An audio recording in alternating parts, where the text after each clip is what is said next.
another PowerShell tutorial. Today I'm going to be talking about PSDefaultParameterValues, and it's a pretty cool feature. So let's say when you're in PowerShell, use GitHelp, and you type GitHelp on Git service. There's parameters you can use with this, like dash online to open the page about Git service online. You can do show window, and it opens a window about it, which is pretty helpful because you can throw that window to the side, PowerShell on the other side, and you're good to go. You can go through and test whatever you want. But let's say you don't want to type show window every time, or you forget to use it sometimes, and you have to go back and run Git help again. If you use PS default parameter values in your PowerShell profile, you can specify the command and the parameter you always want to use with that command.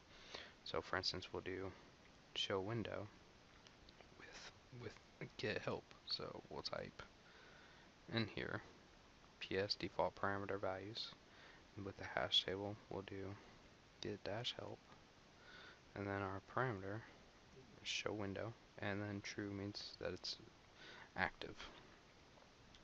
So we'll go ahead and save our PowerShell profile. We'll go ahead and close PowerShell and open it back up. We'll say get help on Git service, and it automatically opens the window for you. Another cool thing you could use it for is export CSV. So for instance, if you say Git service and then you pipe it to export-csv, we'll do ctemp and then services.csv. If we do invoke item or II on that, it'll open it up for us. And you notice that we have this type information on the first column, and let's say you don't want that. Well, there's a parameter for that with export CSV called no type information.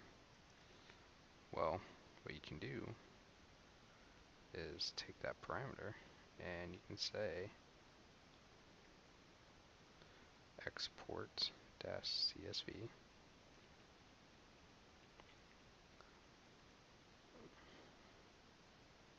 and then you can say colon no type information equals true.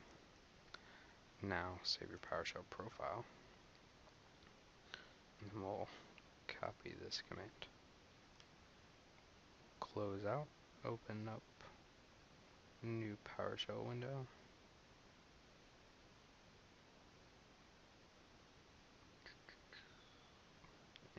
and we'll say,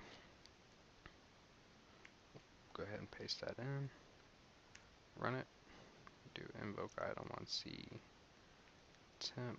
services, and as you can see, type information is no longer being shown. So it's just a little helpful item.